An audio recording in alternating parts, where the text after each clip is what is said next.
Hello bachcho, let's read the question. The question is, in the given progressive wave, that wave is given as y equals to 5 sine 100 pi t minus 0.4 pi x, where y and x are in meter and t is in second. What is the amplitude, wavelength, frequency, wave velocity and particle velocity amplitude?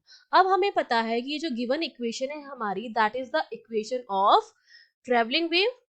ठीक है, क्योंकि travelling wave में x और T के जो coordinates है एक दूसरे पर क्या करते हैं, डिपेंड करते हैं. हार्मोनिक्स जो होते हैं टी और एक्स के, वो एक दूसरे पर डिपेंड करते हैं. वो हमारी होती है ट्रैवलिंग वेव. और स्टैंडर्ड इक्वेशन अगर मैं लिखूं ट्रैवलिंग वेव की, तो वो होती है हमारे पास y equals to a cos और साइन, कुछ भी आ सकता है, कॉस और साइन, और ब्रैकेट में हमारे पास क्या आता है, ओमेगा टी माइनस के एक्स, जहां पर ओमेगा जो होता है हमारा वो एंगुलर फ्रीक्वेंसी होती है.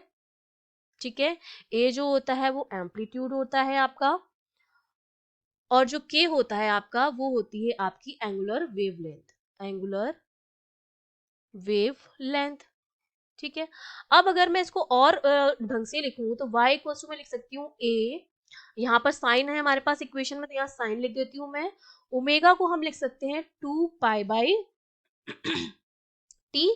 ठीक है, टी माइनस के को मैं लिख सकती हूँ 2 पाई बाई लैम्डा और एक्स. ठीक है, अब अगर इस इक्वेशन को मैं इस इक्वेशन से कंपेयर करूं, ठीक है, कंपेयर करने पर ए हमारा क्या था, एम्पलीट्यूड था. तो एम्पलीट्यूड हमारे पास कितना है, ए एम्पलीट्यूड वो हमारे पास कितना है, वो हमारे पास है 5.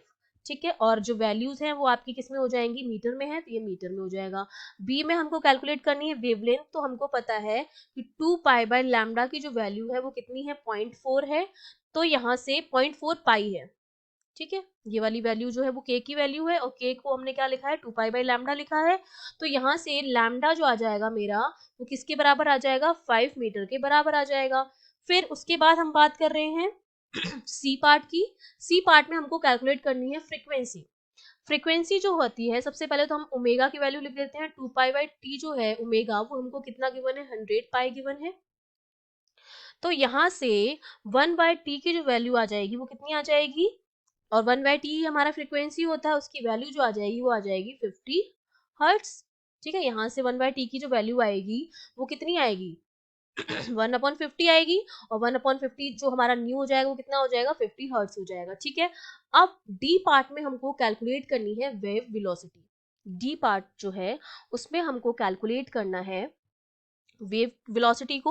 वेव वेलोसिटी हमको पता है v इक्वल्स टू जो होता है वो न्यू लैम्डा होता है. फ्रीक्वेंसी हम कैलकुलेट कर चुके हैं, जो कि हमारी कितनी आई थी, 50 हर्ट्स आई थी. लैम्डा हम कैलकुलेट कर चुके हैं, जो कितना आया था, 5 आया था. इसको जब सॉल्व करेंगे तो वैल्यू हमारे पास आ जाएगी 250 मीटर पर सेकेंड. तो ये हमारी क्या आ गई, वेव वेलोसिटी आ गई.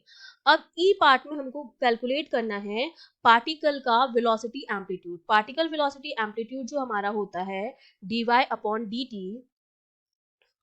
डी टी, वो मेरा कितना आएगा, 5 into 100 pi cos 100 pi T minus 0.4 पाई एक्स. ठीक है, तो dy अपॉन डी टी की वैल्यू जो हो जाएगी, मैक्सिमम अगर वैल्यू मैं लिखूं dy upon D T max यहाँ पर, तो वो वैल्यू मेरे पास कितनी हो जाएगी, 500 पाई मीटर पर सेकेंड. ये हमारे पास क्या आ गया, पार्टिकल वेलोसिटी का एम्पलीट्यूड आ गया. Okay, I hope you understood well. All the best.